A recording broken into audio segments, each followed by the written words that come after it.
Welcome to அம்சாஸ் kitchen.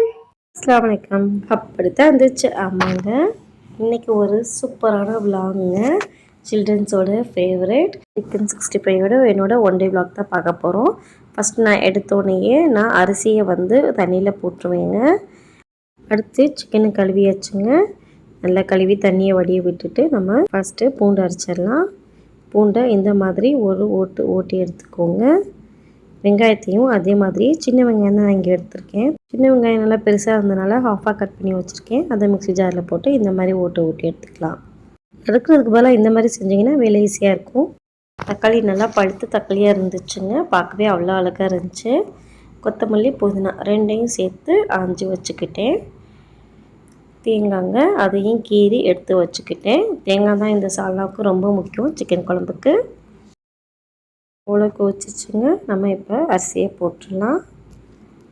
இப்போது நான் எல்லாத்தையுமே ரெடி பண்ணி அழகாக வச்சுட்டேங்க. உலையில் அரிசி போட்டுட்டு கழனி எடுத்து வச்சுட்டேன் குழம்புக்கு.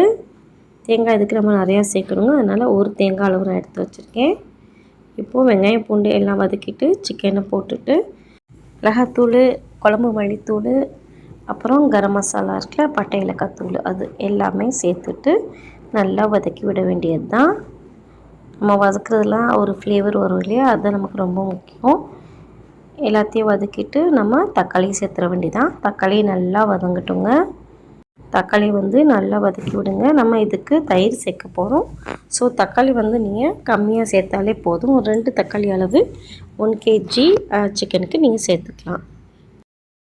இந்த ஸ்டேஜில் ஒரு கைப்பிடி நிறைய கொத்தமல்லி புதினா ரெண்டையும் சேர்த்து நல்லா வதக்கி விடுங்க. அப்போ தான் நமக்கு ஒரு ஃப்ளேவர் கிடைக்கும். இந்த சிக்கன் குழம்பு வந்து நீங்கள் சப்பாத்தி, ரைஸு, பரோட்டா, இட்லி, தோசை, இடியாப்பம் இந்த மாதிரி எல்லா டிஷ்ஷுக்குமே நீங்கள் சைட் டிஷ்ஷாக வச்சுக்கலாம். இந்த ஸ்டேஜில் மசாலாலாம் போட்டுட்டு ஒரு மூடி போட்டு மூடி வச்சுருங்க. இப்போது நல்லா வெங்காயம் பூண்டு வதங்கினதுக்கப்புறம் நம்ம ஒரு 1/2 கப் அளவு தயிர் சேர்க்க போகிறோம்.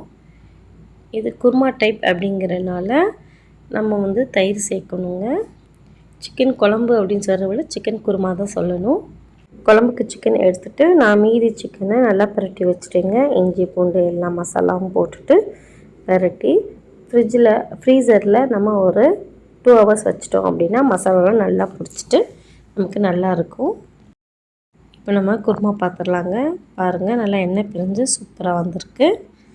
4 பச்சை மிளகா சேர்த்துக்கோங்க. நான் அது சொல்ல மறந்துட்டேன். நம்ம எடுத்து வச்சோம் இல்லையா கழனி, அதை நம்ம இப்போ சேர்த்துக்க போகிறோம். தேங்காய் பேஸ்ட்டு நம்ம நல்லா மையாக அரைச்சாச்சு.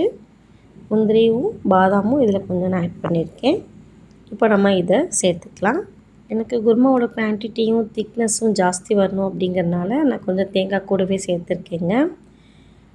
எனக்கு தேங்காய் சேர்க்குறது ரொம்ப பிடிக்கும். எந்த குழம்பாக இருந்தாலும் தேங்காய் வந்து ஜாஸ்தி சேர்த்திங்கன்னா உங்களுக்கு நல்லது தாங்க, குழந்தைங்களுக்கும் நல்லது. வயிறு வேக்காலம் அந்த மாதிரி இருக்கிறவங்களும் தேங்காய் வந்து ஜாஸ்தி சேர்த்துக்கலாம், ஒன்றும் செய்யாது. இப்போ மிக்ஸி ஜாரை கழுவி ஊற்றியாச்சு. பாருங்கள் எவ்வளோ அழகாக குருமா வந்திருக்கு அப்படின்னு.